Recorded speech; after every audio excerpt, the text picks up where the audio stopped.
दोस्तों, horror story by शक्ति channel में आपका स्वागत है। आज मैं बहुत ही खुश हूँ क्योंकि आज पूरे 11 साल बाद अमेरिका से मेरा दोस्त अपनी पढ़ाई पूरी करके वापस लौट रहा है। उसने भौतिक शास्त्र के विषय पर पीएचडी की हुई है।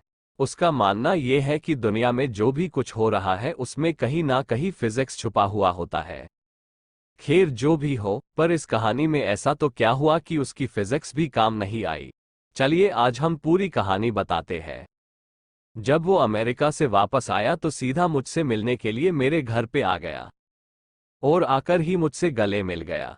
मैं भी उसे देखकर बहुत खुश हो गया। मैंने बोला, अरे शिवम, अमेरिका से कब लौटा? मुझे बताया भी नहीं। आज ही लौटा हूँ, तुम्हें सरप्राइज देना चाहता था इसीलिए मैंने तुम्हें नहीं बताया। और बता, क्या हाल चाल है? घर में सब कैसे है? मैंने कहा, सब बढ़िया है और घर में भी सब अच्छे हैं। तू बता, तू कैसा है? तुम्हारी पढ़ाई पूरी हो गई क्या? हाँ, मेरी पढ़ाई तो कंप्लीट हो गई और अब मैं हमेशा के लिए इंडिया वापस आ गया हूँ। अब हम दोनों मिलके खूब मस्ती करेंगे। मैंने कहा, ठीक है, पर आज तुम्हें मेरे घर पे खाना खाने के लिए आना पड़ेगा। वो बोला, जरूर आऊंगा, उसके बाद हम कहीं घूमने के लिए जाएंगे, कुछ तूफानी करेंगे, ठीक है ना? मैंने बोला, ठीक है। उसके बाद हम दोनों ने रात को खाना खाने के बाद हमारे गांव के पुराने मंदिर में घूमने के लिए गए। मैंने बोला, शिवम, क्या तुम्हें पता है ये मंदिर बहुत ही ज्यादा प्रचलित है? उसने हैरान होके बोला, ओह, तो ये है तुम्हारा तूफानी अंदाज। क्या यार, तुझे कोई अच्छी जगह नहीं मिली कि तू मुझे यहाँ ले आया? मंदिर? मैंने बोला, तुम चलो तो सही, बहुत मजा आएगा।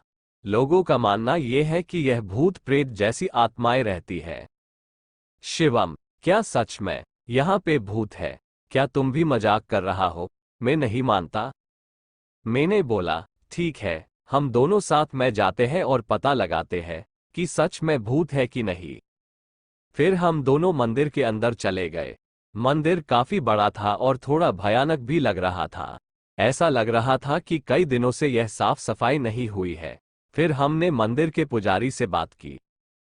पंडित जी, हमने सुना है कि यहाँ आसपास कोई भूत का निवास है, क्या ये बात सही है?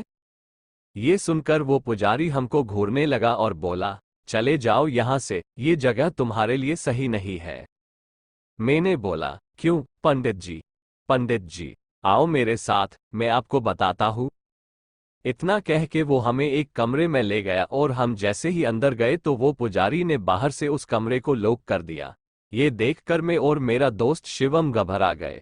वहां पे अंदर जाके देखा तो हमारे तो होश ही उड़ गए। वहां उस रूम के अंदर कई सारे कंकड़ और हाड़पिंजर पड़े थे और बहुत ज्यादा गंदी बास आ रही थी। उतने में ही पीछे से दो बड़े और भयानक दिखने वाले आदमी आए। उन्हें देखकर ऐसा लग रहा था कि वो कोई साधारण इंसान नहीं बल्कि मांस और खून पीने वाले नरभक्षी है। ये सब देखकर हम बहुत डर गए। हमने तो मान ही लिया था कि अब हम जिंदा नहीं बचेंगे।